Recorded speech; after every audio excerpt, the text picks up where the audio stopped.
sharpening the chainsaw chain with a file by hand, rummaging vigas from the salvage pile and cutting them to 4-footers, digging holes and dropping each in vertical and leveling each one, laying vigas across and screwing in 12-inch screws, secure each to each viga. In the end, it looked like squares on a crossword puzzle. Sweating and aching and hurting and pain. Fuck, life felt so good. While good-intentioned friends kept braying I should write. I said, no, I stop. I don't want to write. We need you to write, not waste your time in physical labor building cabins in the middle of the mountains in the forest. I helped drill the well, had E backhoe a 3-foot trench instead to lay the underground electric lines, SAPO, in a refuge camp in Thailand for 12 years, and I pitched the huge rocks, boulders from the trench, and little tiny SAPO did 5 times as much work as me, and I could not believe his strength. And later that night, walks on my back, and instantly the pain was gone. Reminding myself with each heave that each boulder is a poem that I wrote once, that this work, this cabin, with the help of my sons, set deep in the forest next several year-round springs, and a rushing year-round creek. It's in the middle of all this water, yards from my doorstep. Who could believe that? And all this land and all this forest and animals, and elk and lions and bears and turkeys, and that my little girl's laughter in the middle of all of it was part of this poem.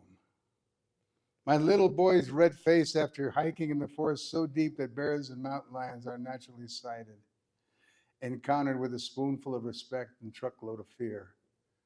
Reminding myself with each heave of no matter what I'm working on, and serious searing pain burning with growled fever, that I earned this pain.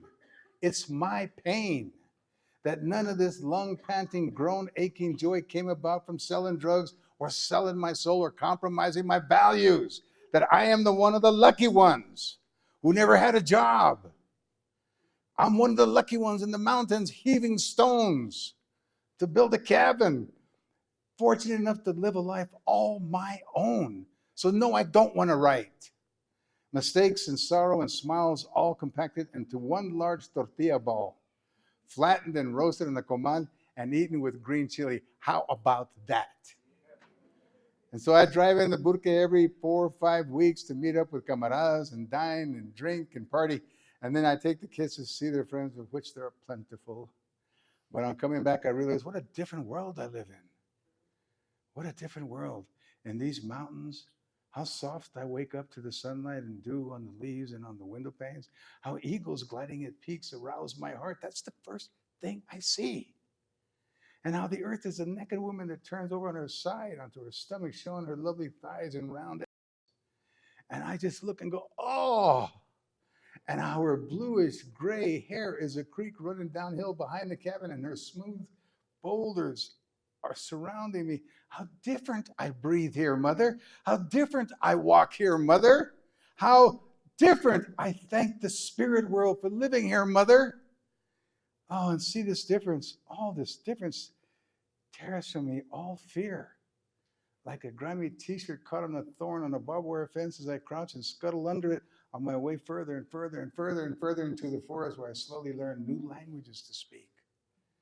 This joy, is it father joy, mother joy, child joy? I imagine all the temples in Tokyo where I went last month, or the curanderos de Mexico and peyote temples where I visited, or the Greek women strumming lyres in the ruins of Atlantis. And none of this is more divine than sitting on this rock with hummingbirds all around me, with unnameable spirits whispering their songs from the 51 kivas that I watch over. In this old abandoned pueblo, 51 kivas and 50 hummingbirds follow me. Nothing more enchanting, more entrenched in soul and heart than hearing a single pulse of the universe beat to mine.